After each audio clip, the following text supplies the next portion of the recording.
अस्सलाम वालेकुम YouTube family, होर सुनाओ किदा सेहत पे ठीक है? अस भी ठीक ठाक हाँ। आ बैंगन आ इन्होंने चंगी तरह धो सवार लिया। हुण इन्होंने अपना आप पीस कर लेने आ। इन्हों के जानी कि पकौड़े जने ना पकौड़े है ना जो मर्जी समझ लो, लेकिन पकौड़े तो नहीं इन्हों आप करना। देखो इस तरह करके ला ले आप ना गोल गोल इन्होंने कर लेना इस तरह करके ना। देखो इस तरह ना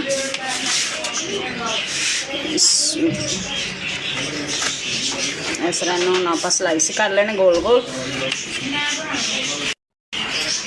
देखो माशाल्लाह इस तरह करके कट लेने बैंगन आप। देखो इस तरीके दे नाल स्लाइस ऐसे ही नहीं निकले ना काना निकले आता मैं साइड पर कर लिया। देखो इस तरह करके देखो तो मुड़ के इस तरह ढक ला लेने आप सारे इस तरह करके। देखो इस तरीके दे नाल ला लिया आप सारे बैंगन इस तरह।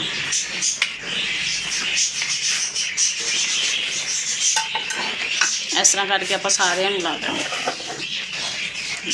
इस तरह लंबे जोड़े किनारे ना कट हो, बस सेंटर सेंटर च ही रहन। इस तरह करके चीरे ला लिया आप इस तरह करके। हाँ इस तरह देखो माशाल्लाह नमक पाना आप हम प्लेट नमक पा लिया। आप पानिया मिर्चा लाल मिर्चा लाल पा लिया।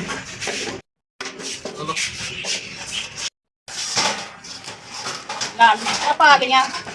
एक चम्मच नमक का पा लिया आप।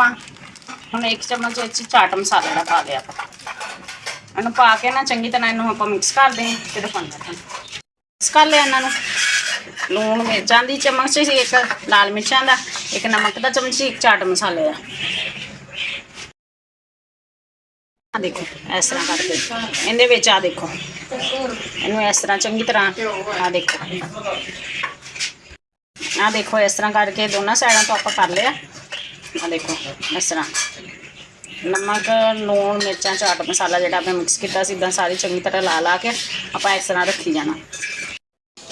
देखो माशाल्लाह सारे है ना मैं देखो इस तरह करके ना सारे कट दे विच देखो इस तरह कट दे विच सारा नमक मिर्च चाट मसाला सी ला लिया। बाकी थोड़ा जहा बच गया ये हुण आपां ना बेसन पाना। बिस्मिल्लाहिर्रहमानिर्रहीम।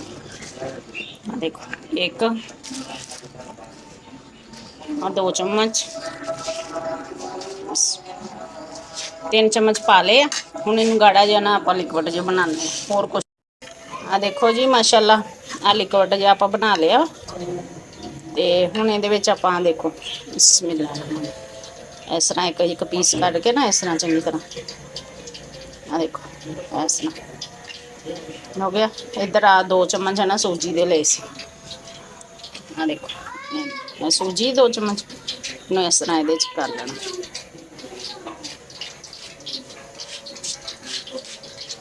इधर देखो अपना ऑयल गर्म हो रहा वा थोड़ा जहा हो जाए होर तो फिर खानी इस तरह करके गर्म ऑयल च इस तरह पा देना आप। बिस्मिल्लाहिर्रहमानिर्रहीम। देखो इस तरह करके इस तरह हल्की अग से आप करना इस तरह करके सारे पा लेने आप इदा करके हल्का हल्का इस तरह करके फ्राई करना।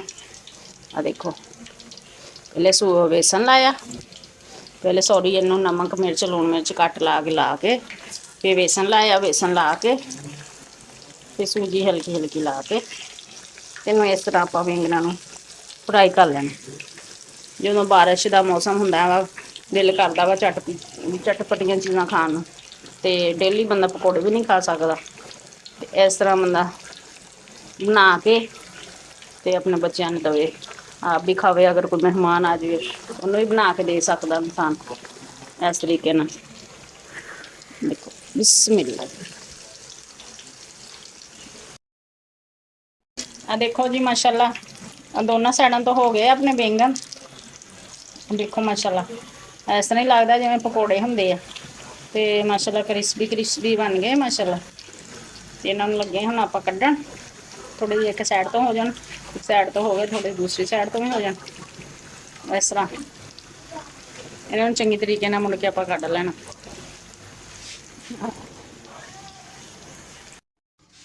आ देखो जी माशाल्लाह इस तरह करके आपां सैट कर ली, सारी सैटिंग कर ली। आ देखो ते अपने आ देखो इस तरह किन्ने प्यारे बन गए, क्रिस्पी बन गए अपने चिकन पकौड़ा। ओ सॉरी चिकन पकौड़ा मूँह च निकल गया। बैंगन यानी कि इस तरह ना लून मिर्च लाई आपां, मिर्च ला के नमक दी 1 चम्मच मिर्च दी, 1 चम्मच सी चाट मसाले दी। इनू मिक्स करके मुड़ के ना अपना बैंगन कट ला ले इस तरह गोल गोल कट के, तो मुड़ के इहदे विच ला के मुड़ के 2 चम्मच 3 चम्मच सीगे अपने बेसन दे विच जिहड़ी लूण मिर्च बची सी उही घोल के उहदे च ही आपां हल्का हल्का ला के ते 2 चम्मच सूजी दे सी, सूजी आपां ला के उहनूं ते मुड़ के इदां करके इन्हूं घे च तल लिया। देखो माशाल्लाह देखो आवाज़ देखो कितनी प्यारी आ गई, क्रिस्पी अपने बन के तैयार हो गए। तो मेरे यूट्यूब चैनल का नाम है हांडी किचन, हैक भी कर दिया करो, सबसक्राइब भी कर दिया करो, शेयर भी कर दिया करो। जेह्ड़े मेरे भैणां भरा मेरे वीर जेह्ड़े लाइक करदे शेयर करदे उन्हां दा बहुत बहुत शुक्रिया। अल्लाह ताला उन्हां नूं सेहत तंदुरुस्ती दे, लंबी जिंदगी दे। ते ओके जी, अल्लाह हाफिज़, दुआएं च याद रखो।